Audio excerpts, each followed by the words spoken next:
ਸਤਿ ਸ਼੍ਰੀ ਅਕਾਲ ਜੀ। ਪੰਜਾਬ ਨਿਊਜ਼ ਵੇਖ ਰਹੇ ਸਾਰੇ ਦਰਸ਼ਕਾਂ ਦਾ ਮੈਂ ਸਵਾਤੀ ਗੁਪਤਾ ਨਿੱਘਾ ਸਵਾਗਤ ਕਰਦੀ ਹਾਂ। ਸੋ ਖਬਰਾਂ ਸ਼ੁਰੂਆਤ ਕਰਾਂਗੇ, ਪਰ ਉਸ ਤੋਂ ਪਹਿਲਾਂ ਇੱਕ ਨਜ਼ਰ ਮਾਰਾਂਗੇ ਅਹਿਮ ਸੁਰਖੀਆਂ ਤੇ। ਨੇਪਾਲ ਦੇ ਵਿੱਚ ਜ਼ੈਨ ਜ਼ੈਡ ਦਾ ਵਿਰੋਧ ਪ੍ਰਦਰਸ਼ਨ, ਫੌਜ ਤੇ ਜ਼ੈਨ ਜ਼ੈਡ ਪ੍ਰਦਰਸ਼ਨਕਾਰੀਆਂ ਵਿਚਕਾਰ ਹੋਈ ਗੱਲਬਾਤ। ਨੇਪਾਲ ਦੀ ਕਮਾਨ ਸੰਭਾਲ ਸਕਦੀ ਹੈ ਸੁਸ਼ੀਲਾ ਕਾਰਕੀ। ਇਜ਼ਰਾਈਲੀ ਹਮਲੇ ਤੋਂ ਬਾਅਦ ਪੂਰਾ ਖਾੜੀ ਖੇਤਰ ਖਤਰੇ ਵਿੱਚ, ਕਤਰ ਨੇ ਅਰਬ ਦੇਸ਼ਾਂ ਤੋਂ ਮੰਗੀ ਮਦਦ। ਹਮਲੇ ਦੀ ਹੋਈ ਵਿਆਪਕ ਅੰਤਰਰਾਸ਼ਟਰੀ ਨਿੰਦਾ। ਕੈਨੇਡਾ ਦੇ ਵਿੱਚ ਝੁੱਗੀਆਂ ਨੇ ਲਗਵਾਈ ਐਮਰਜੈਂਸੀ, ਨਸ਼ੇੜੀਆਂ ਨੇ ਮੰਨ ਲਿਆ ਸੀ ਪੂਰਾ ਬੈਰੀ ਸ਼ਹਿਰ। ਮੇਅਰ ਵੱਲੋਂ ਸਖਤ ਕਾਰਵਾਈ ਕਰਨ ਦੇ ਹੁਕਮ। ਪ੍ਰਧਾਨ ਮੰਤਰੀ ਮੋਦੀ ਪਹੁੰਚੇ ਵਾਰਾਣਸੀ, ਮੌਰੀਸ਼ਸ ਦੇ ਪ੍ਰਧਾਨ ਮੰਤਰੀ ਨਾਲ ਕੀਤੀ ਮੁਲਾਕਾਤ। ਦੋਵਾਂ ਨੇਤਾਵਾਂ ਵਿਚਕਾਰ ਹੋਈ ਵਫਦ ਪੱਧਰੀ ਦੁਵੱਲੀ ਗੱਲਬਾਤ। ਹੁਣ ਖਬਰਾਂ ਵਿਸਥਾਰ ਦੇ ਨਾਲ।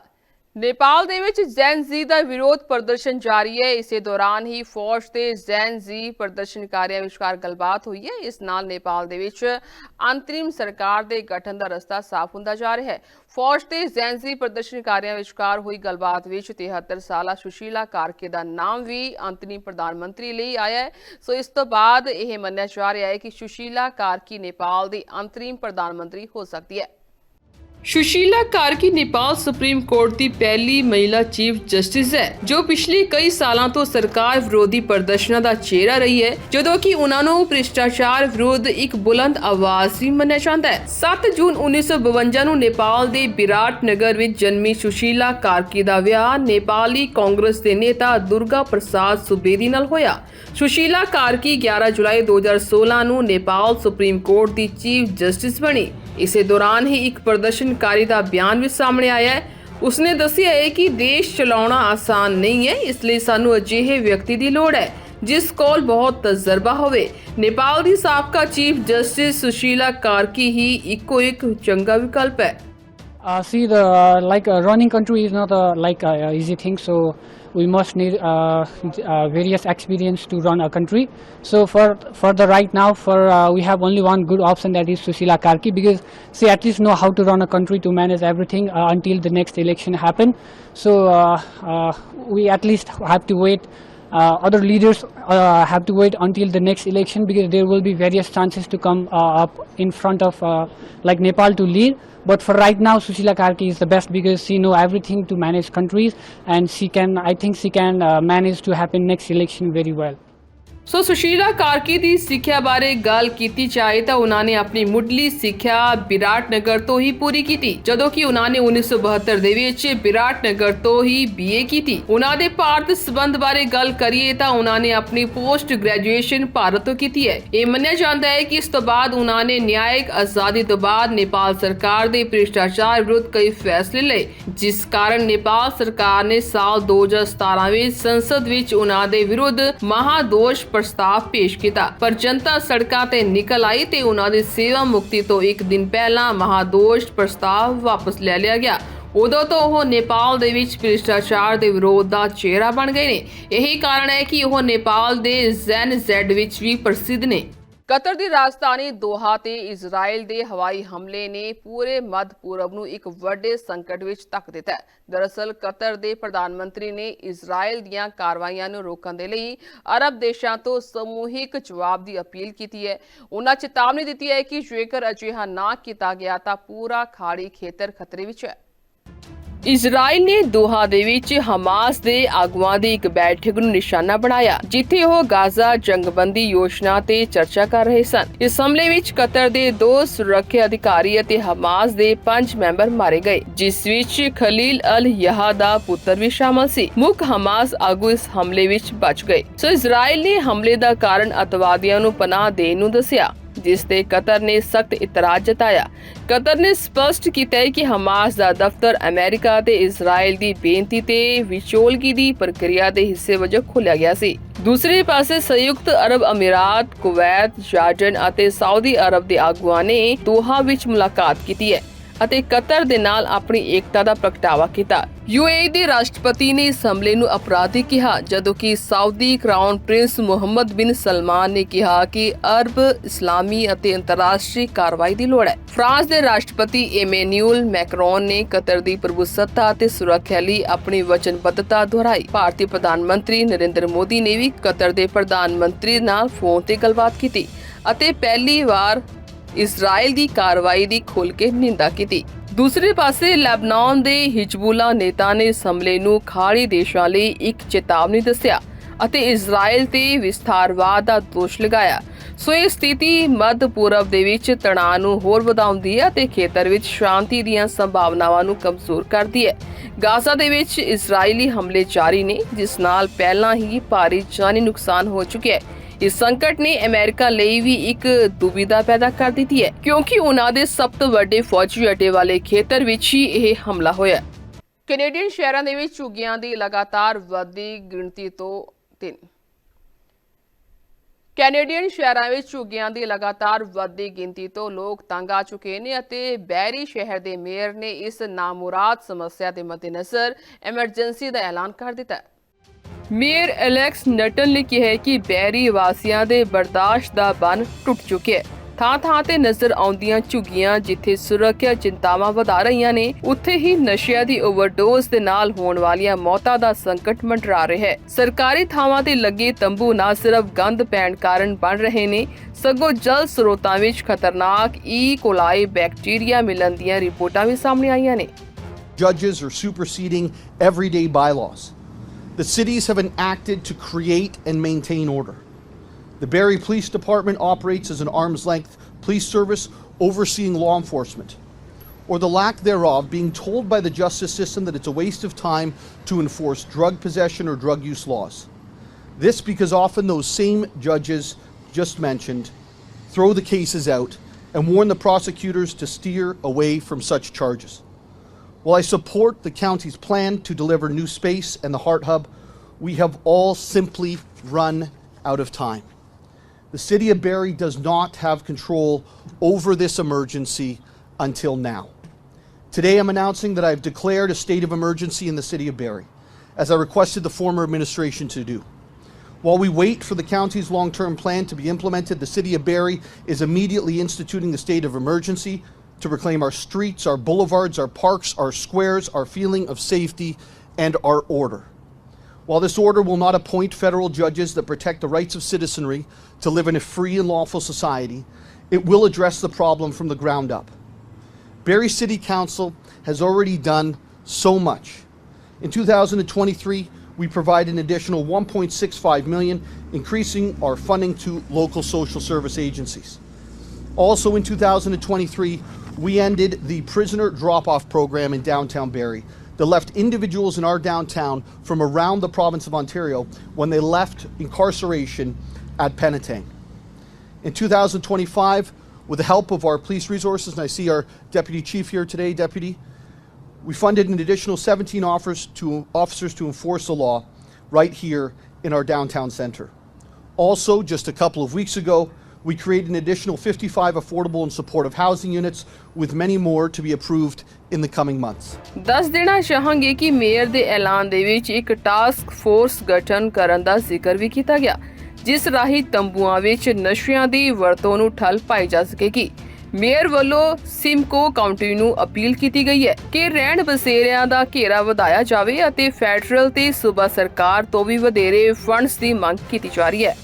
ਪ੍ਰਧਾਨ ਮੰਤਰੀ ਮੋਦੀ ਆਪਣੇ ਸੰਸਦੀ ਖੇਤਰ ਵਾਰਾਣਸੀ ਪਹੁੰਚੇ, ਜਿੱਥੇ ਉਹਨਾਂ ਨੇ ਮੌਰੀਸ਼ਸ ਦੇ ਪ੍ਰਧਾਨ ਮੰਤਰੀ ਨਵੀਨ ਚੰਦਰ ਰਾਮ ਗੁਲਾਮ ਨਾਲ ਮੁਲਾਕਾਤ ਕੀਤੀ। ਦੋਵਾਂ ਨੇਤਾਵਾਂ ਵਿਚਕਾਰ ਵਫਦ ਪੱਧਰੀ ਦੁਵੱਲੀ ਗੱਲਬਾਤ ਹੋਈ, ਜਿਸ ਵਿੱਚ ਆਰਥਿਕ ਸਹਿਯੋਗ ਅਤੇ ਸੈਰ ਸਪਾਟਾ ਵਰਗੇ ਕਈ ਮਹੱਤਵਪੂਰਨ ਮੁੱਦਿਆਂ ਤੇ ਚਰਚਾ ਕੀਤੀ ਗਈ। ਮੌਰੀਸ਼ਸ ਅਤੇ ਭਾਰਤ ਦੇ ਸਬੰਧਾਂ ਬਾਰੇ ਗੱਲ ਕਰਦੇ ਹੋਏ ਪ੍ਰਧਾਨ ਮੰਤਰੀ ਨੇ ਕਿਹਾ ਕਿ ਸਾਡੀ ਸੰਸਕ੍ਰਿਤੀ ਅਤੇ ਪਰੰਪਰਾਵਾਂ ਸਦੀਆਂ ਪਹਿਲਾਂ ਭਾਰਤ ਤੋਂ ਮੌਰੀਸ਼ਸ ਪਹੁੰਚੀਆਂ ਅਤੇ ਉੱਥੋਂ ਦੀ ਜੀਵਨ ਸ਼ੈਲੀ ਵਿੱਚ ਸ਼ਾਮਲ ਹੋ ਗਈਆਂ। ਦੁਵੱਲੀ ਗੱਲਬਾਤ ਤੋਂ ਪਹਿਲਾਂ ਭਾਰਤ ਤੇ ਮੌਰੀਸ਼ਸ ਵਿਚਕਾਰ ਸਮਝੌਤੇ ਤੇ ਵਾਰਾਣਸੀ ਵਿੱਚ ਪ੍ਰਧਾਨ ਮੰਤਰੀ ਮੋਦੀ ਅਤੇ ਮੌਰੀਸ਼ਸ ਦੇ ਪ੍ਰਧਾਨ ਮੰਤਰੀ ਡਾਕਟਰ ਨਵੀਨ ਚੰਦਰ ਰਾਮ ਗੁਲਾਮ ਦੀ ਮੌਜੂਦਗੀ ਵਿੱਚ ਹਸਤਾਖਰ ਕੀਤੇ ਗਏ। ਵਾਰਾਣਸੀ ਦੀ ਧਰਤੀ ਤੇ ਨਵੀਨ ਚੰਦਰ ਰਾਮ ਗੁਲਾਮ ਦਾ ਸਵਾਗਤ ਕਰਦੇ ਹੋਏ ਪ੍ਰਧਾਨ ਮੰਤਰੀ ਮੋਦੀ ਨੇ ਕਿਹਾ ਕਿ ਇਹ ਮੇਰੇ ਲਈ ਮਾਣ ਦੀ ਗੱਲ ਹੈ ਕਿ ਮੈਨੂੰ ਅੱਜ ਆਪਣੇ ਸੰਸਦੀ ਹਲਕੇ ਵਿੱਚ ਤੁਹਾਡਾ ਸਵਾਗਤ ਕਰਨ ਦਾ ਮੌਕਾ ਮਿਲ ਰਿਹਾ ਹੈ। और प्राथमिक साझेदार होना भारत के लिए गर्व की बात है। आज हमने मॉरिशस की आवश्यकताओं और प्राथमिकताओं को ध्यान में रखते हुए एक स्पेशल इकोनॉमिक पैकेज पर निर्णय लिया है। यह इंफ्रास्ट्रक्चर मजबूत करेगा, रोजगार के नए अवसर पैदा करेगा और स्वास्थ्य सुविधाओं को सुदृढ़ करेगा। भारत के बाहर पहला जन औषधि केंद्र अब मॉरिशस में स्थापित हो चुका है। आज हमने निर्णय लिया है कि मॉरिशस में Ayush centre of excellence 500 bed का सर शिव सागर रामगुलाम नेशनल हॉस्पिटल और veterinary school and animal hospital के निर्माण में भारत सहयोग देगा। साथ ही हम Chagos marine protect area, SSR international airport के एटीसी टावर तथा हाईवे और रिंग रोड के विस्तार जैसी परियोजनाओं को भी आगे बढ़ाएंगे। इस मौके ਤੇ ਪ੍ਰਧਾਨਮੰਤਰੀ ਮੋਦੀ ਨੇ ਇੱਕ ਹੋਰ ਐਲਾਨ ਕਰਦੇ ਹੋਏ ਕਿਹਾ ਕਿ ਇਸ ਸਾਲ ਅਸੀਂ ਸਰ ਸ਼ਿਵ ਸਾਗਰ ਰਾਮ ਗੁਲਾਮ ਜੀ ਦੀ 125ਵੀਂ ਜਨਮ ਵਰ੍ਹੇਗੰਢ ਮਨਾ ਰਹੇ ਹਾਂ। ਉਹ ਨਾ ਸਿਰਫ ਮੌਰੀਸ਼ਸ ਦੇ ਰਾਸ਼ਟਰਪਿਤਾ ਸਨ, ਸਗੋਂ ਭਾਰਤ ਤੇ ਮੌਰੀਸ਼ਸ ਵਿਚਕਾਰ ਅਟੁੱਟ ਪੁਲ ਦੇ ਸੰਸਥਾਪਕ ਵੀ ਸਨ। ਉਹਨਾਂ ਦੇ ਜਨਮ ਵਰ੍ਹੇਗੰਢ ਸਾਨੂੰ ਆਪਣੇ ਸਬੰਧਾਂ ਨੂੰ ਨਵੀਆਂ ਉਚਾਈਆਂ ਤੇ ਲਿਜਾਣ ਲਈ ਪ੍ਰੇਰਿਤ ਕਰਦੀ ਹੈ। ਬੀਤੇ ਕਿ JKNC ਮੁਖੀ ਫਾਰੂਕ ਅਬਦੁੱਲਾ ਨੇ ਆਮ ਆਦਮੀ ਪਾਰਟੀ ਦੇ ਵਿਧਾਇਕ ਮਹਿਰਾਜ ਮਲਿਕ ਦੀ ਗ੍ਰਿਫਤਾਰੀ ਦੀ ਸਖਤ ਨਿੰਦਾ ਕੀਤੀ ਹੈ ਅਤੇ ਉਪ ਰਾਜਪਾਲ ਮਨੋਜ ਸਿਨਹਾ ਤੇ ਸ਼ਕਤੀਆਂ ਦੀ ਦੁਰਵਰਤੋਂ ਅਤੇ ਸੰਵਿਧਾਨਿਕ ਸੀਮਾਵਾਂ ਦੀ ਉਲੰਘਣਾ ਕਰਨ ਦਾ ਦੋਸ਼ ਲਗਾਇਆ। ਉਹਨਾਂ ਚੇਤਾਵਨੀ ਦਿੱਤੀ ਹੈ ਕਿ ਸੰਵਿਧਾਨ ਦਾ ਸਤਿਕਾਰ ਨਾ ਕਰਨ ਨਾਲ ਦੇਸ਼ ਵਿੱਚ ਨੇਪਾਲ ਵਰਗੀ ਸਥਿਤੀ ਪੈਦਾ ਹੋ ਸਕਦੀ ਹੈ, ਜੋ ਕਿ ਲੋਕਤੰਤਰੀ ਕਦਰਾਂ ਕੀਮਤਾਂ ਲਈ ਗੰਭੀਰ ਖਤਰਾ ਹੈ। ਜੰਮੂ ਕਸ਼ਮੀਰ ਨੈਸ਼ਨਲ ਕਾਨਫਰੰਸ ਦੇ ਪ੍ਰਧਾਨ ਫਾਰੂਕ ਅਬਦੁੱਲਾ ਨੇ ਆਮ ਆਦਮੀ ਪਾਰਟੀ ਦੇ ਵਿਧਾਇਕ ਮਹਿਰਾਜ ਮਲਿਕ ਦੀ ਜਨਤਕ ਸੁਰੱਖਿਆ ਐਕਟ ਤਹਿਤ ਗ੍ਰਿਫਤਾਰੀ ਦੀ ਨਿੰਦਾ ਕੀਤੀ ਅਤੇ ਦੋਸ਼ ਲਗਾਇਆ ਕਿ ਉਪ ਰਾਜਪਾਲ ਮਨੋਜ ਸਿਨਹਾ ਆਪਣੀਆਂ ਸ਼ਕਤੀਆਂ ਦੀ ਦੁਰਵਰਤੋਂ ਗਲਤ ਉਦੇਸ਼ਾਂ ਲਈ ਕਰ ਰਹੇ ਨੇ ਅਤੇ ਸੰਵਿਧਾਨ ਦੀਆਂ ਸੀਮਾਵਾਂ ਤੋਂ ਪਾਰ ਜਾ ਰਹੇ ਨੇ। ਉਨ੍ਹਾਂ ਅੱਗੇ ਚੇਤਾਵਨੀ ਦਿੱਤੀ ਹੈ ਕਿ ਜੇਕਰ ਸੰਵਿਧਾਨ ਨੂੰ ਸਹੀ ਢੰਗ ਨਾਲ ਸੰਭਾਲਿਆ ਨਹੀਂ ਗਿਆ ਅਤੇ ਇਸ ਦੀਆਂ ਸੀਮਾਵਾਂ ਦੀ ਉਲੰਘਣਾ ਕੀਤੀ ਗਈ ਤਾਂ ਭਾਰਤ ਵਿੱਚ ਵੀ नेपाल वर्गी ही स्थिति पैदा हो सकती है। मैं समझता हूं ये बहुत गलत है। एक डेमोक्रेसी है, यहां हक है, प्रोटेस्ट हक है। It's the right given by the constitution of India. आप पीसफुल प्रोटेस्ट कर सकते हो, इवन प्रेस कॉन्फ्रेंस और प्रेस कॉन्फ्रेंस भी उस पर कर सकते हो। क्या उसमें क्या हो जाएगा? वो अपनी राय रखेगा लोगों के सामने। जितना आप इन चीजों को बंद करेंगे उतना तूफान आप अपने लिए खड़ा कर रहे हैं। अफसोस तो इस बात का है, ये यूटी है और सारे पावर्स जो हैं इसके लेफ्टिनेंट गवर्नर के पास है। वो इनका इख्तियारात गलत तरीके से इस्तेमाल कर रहा है। मुझे बताइए कि क्या जरूरी था संजय सिंह को गिरफ्तार करना या उसको बंद करना कि वो नहीं बात कर सकता है? मैं समझता हूं लेफ्टिनेंट गवर्नर साहब को इसके बारे में सोचना चाहिए। ये ऑटोक्रेटिक रूल नहीं है, यहां कॉन्स्टिट्यूशन है। उस कॉन्स्टिट्यूशन की हिफाजत लेफ्टिनेंट गवर्नर को भी करनी है और अगर उसकी हिफाजत नहीं करता है तो मुझे अफसोस से कहना पड़ता है उनको डरना चाहिए जो नेपाल में हो रहा है। नेपाल की सिचुएशन कैसे खराब हुई? आज हालत यह है कि उनका कॉन्स्टिट्यूशन खत्म हो गया है, वहां कोई हुकूमत नहीं है। बांग्लादेश से भी और बांग्लादेश का हाल देख लीजिए। इसलिए मैं इनसे गुजारिश करता हूं इसके पहले कि हमारे वतन में भी ऐसी आग लगे, कॉन्स्टिट्यूशन का ख्याल रखे और उनके हदों से बाहर मत जाइए। कोई यहां पत्थर नहीं मार रहा है, बात करना चाहते हैं और बात करने से हमें आप रोक रहे हैं, तो ये क्या बात है? ਫਾਰੂਕ ਅਬਦੁੱਲਾ ਨੇ ਕਿਹਾ ਹੈ ਕਿ ਦੁੱਖ ਦੀ ਗੱਲ ਹੈ ਕਿ ਜੰਮੂ ਕਸ਼ਮੀਰ ਇੱਕ ਕੇਂਦਰ ਸ਼ਾਸਿਤ ਪ੍ਰਦੇਸ਼ ਹੈ ਅਤੇ ਉਪ ਰਾਜਪਾਲ ਕੋਲ ਸਾਰੀਆਂ ਹੀ ਸ਼ਕਤੀਆਂ ਨੇ। ਉਹ ਇਸ ਦੀ ਵਰਤੋਂ ਗਲਤ ਉਦੇਸ਼ਾਂ ਲਈ ਕਰ ਰਹੇ ਨੇ। ਕੀ ਸੰਜੇ ਸਿੰਘ ਨੂੰ ਬੋਲਣ ਤੋਂ ਰੋਕਣਾ ਜ਼ਰੂਰੀ ਸੀ? ਇਹ ਇੱਕ ਤਾਨਾਸ਼ਾਹੀ ਸ਼ਾਸਨ ਨਹੀਂ ਹੈ, ਇੱਥੇ ਇੱਕ ਸੰਵਿਧਾਨ ਹੈ। ਉਪ ਰਾਜਪਾਲ ਨੂੰ ਵੀ ਸੰਵਿਧਾਨ ਦੀ ਰੱਖਿਆ ਕਰਨੀ ਪੈਂਦੀ ਹੈ ਅਤੇ ਜੇਕਰ ਉਹ ਇਸ ਦੀ ਰੱਖਿਆ ਨਹੀਂ ਕਰਦੇ ਤਾਂ ਮੈਨੂੰ ਇਹ ਕਹਿੰਦੇ ਹੋਏ ਦੁੱਖ ਹੋ ਰਿਹਾ ਹੈ, ਹੋ ਰਹੇ ਹਾਲਾਤਾਂ ਤੋਂ ਡਰਨਾ ਚਾਹੀਦਾ ਹੈ। ਕੇਂਦਰੀ ਰੇਲ ਮੰਤਰੀ ਅਸ਼ਵਨੀ ਵੈਸ਼ਨਵ ਨੇ ਜੈਪੁਰ ਦੀ ਆਪਣੀ ਫੇਰੀ ਦੌਰਾਨ ਰਾਜਸਥਾਨ ਦੇ ਵੱਡੇ ਸ਼ਹਿਰਾਂ ਨੂੰ ਰੇਲਵੇ ਫਾਟਕਾਂ ਤੋਂ ਮੁਕਤ ਕਰਨ ਲਈ ਇੱਕ ਮਹੱਤਵਕਾਂਸ਼ੀ ਯੋਜਨਾ ਦਾ ਐਲਾਨ ਕੀਤਾ। ਉਹਨਾਂ ਕਿਹਾ ਹੈ ਕਿ ਅਗਲੇ 2 ਤੋਂ 3 ਮਹੀਨਿਆਂ ਵਿੱਚ ਪੂਰੇ ਰਾਜ ਲਈ ਇੱਕ ਵਿਸਤ੍ਰਿਤ ਯੋਜਨਾ ਤਿਆਰ ਕੀਤੀ ਜਾਏਗੀ, ਜਿਸ ਵਿੱਚ ਸਾਰੇ ਜ਼ੋਨ ਸ਼ਾਮਲ ਹੋਣਗੇ। ਕੇਂਦਰੀ ਮੰਤਰੀ ਅਸ਼ਵਨੀ ਵੈਸ਼ਨਵ ਨੇ ਕਿਹਾ ਹੈ ਕਿ ਇਸ ਯੋਜਨਾ ਨੂੰ ਪ੍ਰਵਾਨਗੀ ਤੋਂ ਬਾਅਦ ਲਾਗੂ ਕੀਤਾ ਜਾਵੇਗਾ ਤਾਂ ਜੋ ਆਉਣ ਵਾਲੇ ਸਾਲਾਂ ਵਿੱਚ ਜਨਤਾ ਨੂੰ ਰੇਲਵੇ ਫਾਟਕਾਂ ਦੀ ਸਮੱਸਿਆ ਤੋਂ ਰਾਹਤ ਮਿਲ ਸਕੇ। ਇਸ ਦੇ ਨਾਲ ਹੀ ਦਿੱਲੀ ਤੋਂ ਜੈਸਲਮੇਰ ਦੇ ਲਈ ਰਾਤਰੀ ਰੇਲ ਗੱਡੀ ਸ਼ੁਰੂ ਕਰਨ ਦੇ ਲਈ ਵੀ ਯਤਨ ਤੇਜ਼ ਕਰ ਦਿੱਤੇ ਗਏ ਨੇ। जितने युवा स्टार्टअप्स उनके साथ मिलने का बहुत अच्छा एक सौभाग्य रहा। साथ ही साथ कुछ निर्णय भी लिए गए हैं, उन निर्णयों के बारे में जानकारी दूंगा। जयपुर में खातीपुरा एक बहुत बड़ा मेगा मेंटेनेंस टर्मिनल बन रहा है। यहाँ पर जो फैसिलिटीज़ डेवलप हुई हैं उसमें वंदे भारत की मेंटेनेंस हो, दूसरे जो कोचेज़ हैं उनकी मेंटेनेंस हो, वो सब एक बड़ी अच्छी मात्रा में बहुत बड़ी संख्या में किया जाएगा। इससे बहुत इकोनॉमिक एक्टिविटी यहाँ पर होगी। साथ ही साथ और निर्णय लिया गया कि जोधपुर से दिल्ली वंदे भारत, जिसका कुछ समय पहले डिक्लेयर किया गया था, उसकी सारी तैयारी करीब करीब पूरी हो गई है, बहुत जल्दी वो चालू होगी। वैसे ही बीकानेर से दिल्ली वंदे भारत वो भी जल्दी चालू होगी। जैसलमेर से दिल्ली एक ओवरनाइट एक्सप्रेस की शुरुआत करने, जिससे कि जैसलमेर की समृद्ध विरासत और लोगों तक सभी को जैसलमेर तक पहुंचने का एक अच्छा साधन मिले, कनेक्टिविटी मिले, उसका भी एक नया प्रयास किया जाएगा। साथ ही साथ ये भी निर्णय लिया गया कि लघु उद्योग भारती के साथ मिलकर 5000 नौजवानों को इलेक्ट्रॉनिक्स मैन्युफैक्चरिंग में ट्रेनिंग का एक प्रोग्राम आरंभ किया जाएगा।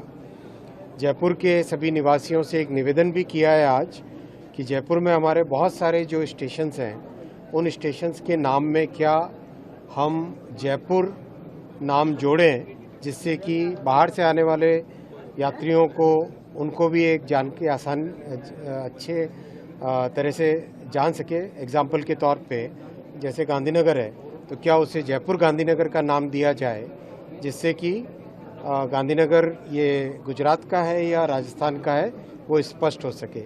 जैसे खातीपुरा है तो क्या उसका नाम जयपुर खातीपुरा करना चाहिए क्या। ਤੁਹਾਨੂੰ ਦੱਸ ਦਈਏ ਕਿ ਰੇਲ ਮੰਤਰੀ ਨੇ ਆਪਣੇ ਇੱਕ ਦਿਨ ਦੇ ਦੌਰੇ ਦੌਰਾਨ ਜੈਪੁਰ ਦੇ ਖਾਟੀਪੁਰਾ ਰੇਲਵੇ ਸਟੇਸ਼ਨ ਦਾ ਦੌਰਾ ਕੀਤਾ। ਇੱਥੇ ਰੇਲ ਅਧਿਕਾਰੀਆਂ ਤੇ ਸਥਾਨਕ ਜਨ ਪ੍ਰਤੀਨਿਧੀਆਂ ਨੇ ਮੰਤਰੀ ਦਾ ਸਵਾਗਤ ਕੀਤਾ। ਇਸ ਦੌਰਾਨ ਉਹਨਾਂ ਨੇ ਸਟੇਸ਼ਨ ਤੇ ਸਥਿਤ ਇੰਟੀਗ੍ਰੇਟਿਡ ਕੋਚ ਕੰਪਲੈਕਸ ਅਤੇ ਰੇਲ ਕੋਚ ਰੈਸਟੋਰੈਂਟ ਦਾ ਨਿਰੀਖਣ ਕੀਤਾ। ਉੱਤਰ ਪੱਛਮੀ ਰੇਲਵੇ ਦੇ ਜਨਰਲ ਮੈਨੇਜਰ ਅਮਿਤਾਭ ਨਾਲ ਗੱਲਬਾਤ ਦੌਰਾਨ ਰੇਲ ਮੰਤਰੀ ਨੇ ਕੋਚ ਕੰਪਲੈਕਸ ਦੇ ਵਿਸਥਾਰ ਤੇ ਜ਼ੋਰ ਦਿੱਤਾ। ਸੁਪਰੀਮ ਕੋਰਟ ਨੇ ਏਸ਼ੀਆ ਕੱਪ 2025 ਵਿੱਚ 14 ਸਤੰਬਰ ਨੂੰ ਹੋਣ ਵਾਲੇ ਭਾਰਤ-ਪਾਕਿਸਤਾਨ ਕ੍ਰਿਕਟ ਮੈਚ ਨੂੰ ਰੱਦ ਕਰਨ ਦੀ ਮੰਗ ਕਰਨ ਵਾਲੀ ਪਟੀਸ਼ਨ ਤੇ ਸੁਣਵਾਈ ਕਰਨ ਤੋਂ ਇਨਕਾਰ ਕਰ ਦਿੱਤਾ ਹੈ।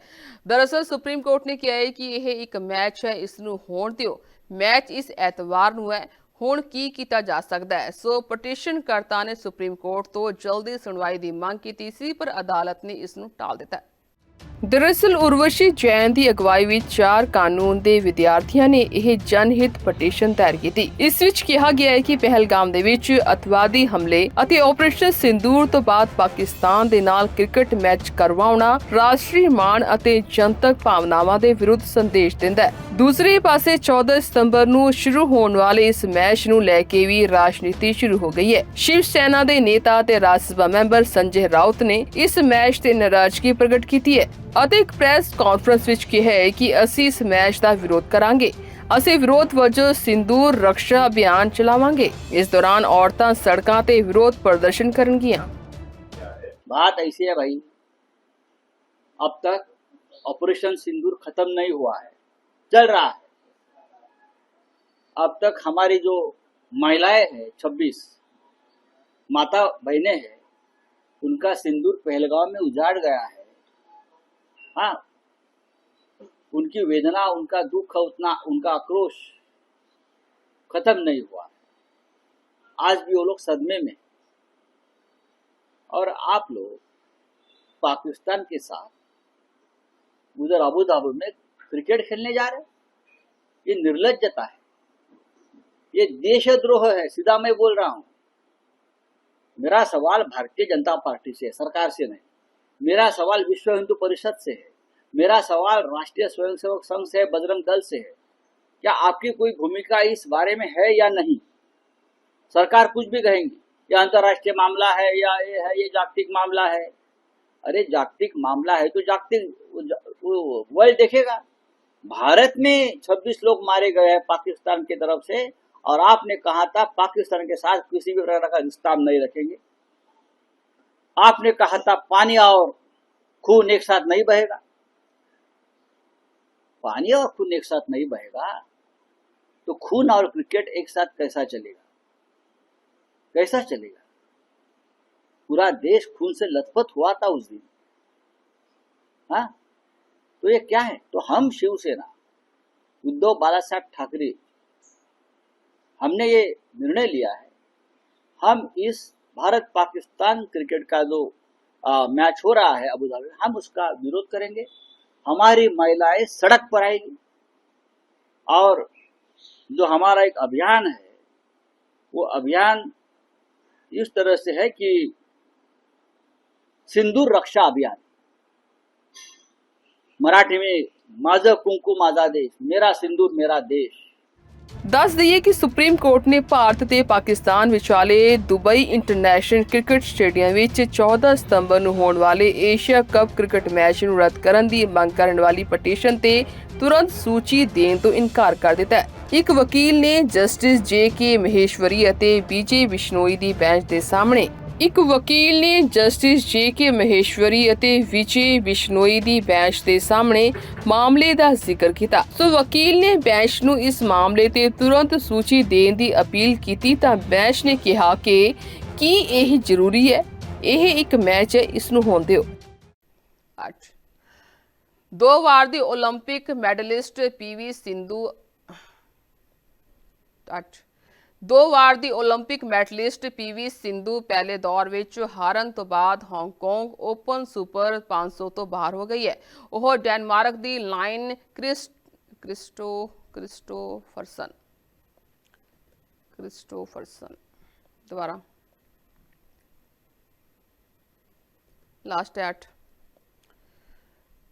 2 ਵਾਰ ਦੀ ਓਲੰਪਿਕ ਮੈਡਲਿਸਟ ਪੀਵੀ ਸਿੰਧੂ ਪਹਿਲੇ ਦੌਰ ਵਿੱਚ ਹਾਰਨ ਤੋਂ ਬਾਅਦ ਹਾਂਗਕਾਂਗ ਓਪਨ ਸੁਪਰ 500 ਤੋਂ ਬਾਹਰ ਹੋ ਗਈ ਹੈ। ਉਹ ਡੈਨਮਾਰਕ ਦੀ ਲਾਈਨ ਕ੍ਰਿਸਟੋਫਰਸਨ ਤੋਂ 3 ਸੈਟਾਂ ਵਿੱਚ 21-15, 16-21, 19-21 ਨਾਲ ਹਾਰ ਗਈ। ਇਹ ਸਿੰਧੂ ਦੀ ਯੂਰਪੀਅਨ ਚੈਂਪੀਅਨਸ਼ਿਪ ਚਾਂਦੀ ਤਗਮਾ ਜੇਤੂ ਕ੍ਰਿਸਟੋਫਰਸਨ ਵਿਰੁੱਧ 6 ਮੈਚਾਂ ਵਿੱਚ ਪਹਿਲੀ ਹਾਰ ਸੀ ਅਤੇ ਇਸ ਸਾਲ BWF ਵਿਸ਼ਵ ਟੂਰ ਤੇ ਉਸ ਦੀ ਇਹ 6ਵੀਂ ਪਹਿਲੇ ਦੌਰ ਦੀ ਹਾਰ ਸੀ।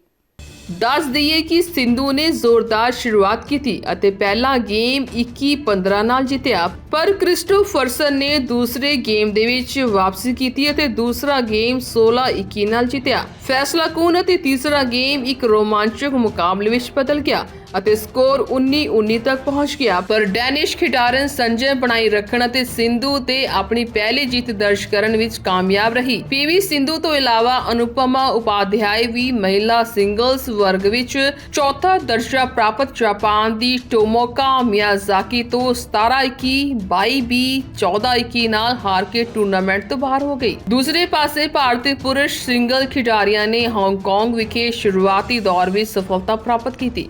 ਐਸ ਪ੍ਰਣਯ ਅਤੇ ਲਕਸ਼ਯ ਸੈਨ ਦੂਸਰੇ ਦੌਰ ਵਿੱਚ ਪਹੁੰਚੇ, ਜਿੱਥੇ ਪ੍ਰਣਯ ਨੇ ਚੀਨ ਦੇ ਲੂ ਗੁਆਂਗਜੂ ਨੂੰ ਹਰਾਇਆ ਅਤੇ ਸੈਨ ਨੇ ਆਪਣੇ ਵਿਰੋਧੀ ਵਿਰੁੱਧ ਇੱਕ ਸਖਤ ਮੈਚ ਜਿੱਤਿਆ। ਸੋ ਕਿਰਨ ਜਾਰਜ ਅਤੇ ਆਯੂਸ਼ ਸੈਂਟੀ ਨੇ ਵੀ ਅੱਗੇ ਵੱਧ ਕੇ ਆਖਰੀ 16 ਦੇ ਵਿੱਚ ਆਪਣੀ ਜਗ੍ਹਾ ਪੱਕੀ ਕੀਤੀ। ਸੋ ਲਕਸ਼ਯ ਸੈਨ ਨੇ 1 ਘੰਟਾ 13 ਮਿੰਟ ਤੱਕ ਚੱਲੇ ਮੈਚ ਵਿੱਚ ਚੀਨੀ ਤਾਈਪੇ ਦੇ ਓਲੰਪੀਅਨ ਵਾਂਗ ਤਜੂ ਵੇਈ ਨੂੰ 22-20, 16-21, 21-15 ਨਾਲ ਹਰਾਇਆ। ਅਗਲੇ ਦੌਰ ਵਿੱਚ ਉਸ ਦਾ ਸਾਹਮਣਾ ਆਪਣੇ ਹਮਵਤਨ ਐਸ ਪ੍ਰਣਯ ਨਾਲ ਹੋਏਗਾ। ਵਿਸ਼ਵ ਦੇ 34ਵੇਂ ਨੰਬਰ ਦੇ ਪ੍ਰਣਯ ਨੇ ਚੀਨ ਦੇ ਲੂ ਗੁਆਂਗਜ਼ੂ ਨੂੰ ਸਿਰਫ 44 ਮਿੰਟਾਂ ਵਿੱਚ 21-17, 21-14 ਨਾਲ ਹਰਾ ਕੇ ਪਰੇਸ਼ਾਨੀ ਪੈਦਾ ਕੀਤੀ। ਸੋ ਕਿਰਨ ਜਾਰਜ ਨੇ ਸਿੰਗਾਪੁਰ ਦੇ ਜੇਸਨ ਟੇ ਨੂੰ ਸਿੱਧੇ ਗੇਮਾਂ ਵਿੱਚ 21-16, 21-11 ਨਾਲ ਹਰਾ ਕੇ ਦੂਸਰੇ ਦੌਰ ਵਿੱਚ ਪ੍ਰਵੇਸ਼ ਕੀਤਾ। ਆਯੂਸ਼ ਸ਼ੈਟੀ ਨੇ ਇੱਕ ਗੇਮ ਪਿੱਛੇ ਰਹਿਣ ਤੋਂ ਬਾਅਦ ਵਾਪਸੀ ਕਰਦਿਆਂ ਚੀਨੀ ਤਾਈਪੇ ਦੀ ਸ਼ੂਲੀ ਯਾਂਗ ਨੂੰ 15-21, 21-19, 21-13 ਨਾਲ ਹਰਾ ਕੇ ਅਗਲੇ ਦੌਰ ਵਿੱਚ ਪ੍ਰਵੇਸ਼ ਕੀਤਾ। ਸੋ ਦੂਸਰੇ ਪਾਸੇ ਮਹਿਲਾ ਡਬਲਸ ਵਿੱਚ ਪੰਨਾ ਪੈਣਾ, ਰੁਤ ਪੜਨਾ ਤੇ ਸ਼ਵੇਤਾ ਪੜਨਾ ਹਾਂਗਕਾਂਗ ਦੀ ਓਈ ਦੀ ਵਨੀਸ਼ਾ ਪੈਂਗ ਅਤੇ ਸੁਮ ਯਾਓ ਵੋਂਗ ਤੋਂ 17-21, 9-21 ਨਾਲ ਹਾਰ ਗਈਆਂ। ਜਦੋਂ ਕਿ ਧਰੁਵ ਕਪਿਲ ਅਤੇ ਤਨਿਸ਼ਾ ਕ੍ਰਾਸਟੋ ਦੀ ਮਿਕਸਡ ਡਬਲ ਜੋੜੀ ਵੀ ਚੀਨੀ ਤਾਈਪੇ ਦੀ ਚੇਨ ਚੇਂਗ ਕੁਆਨ ਅਤੇ ਹਸੋ ਹਿਨ ਹੁਈ ਤੋਂ 16-21, 11-21 ਨਾਲ ਹਾਰ ਗਈ। ਸੋ ਇਹ ਸਨ ਪੰਜਾਬ ਨਿਊਜ਼ ਦੀਆਂ ਅਹਿਮ ਖਬਰਾਂ। ਇਸ ਦੇ ਨਾਲ ਤੁਸੀਂ ਮੈਨੂੰ ਆ ਗਿਆ। ਧੰਨਵਾਦ।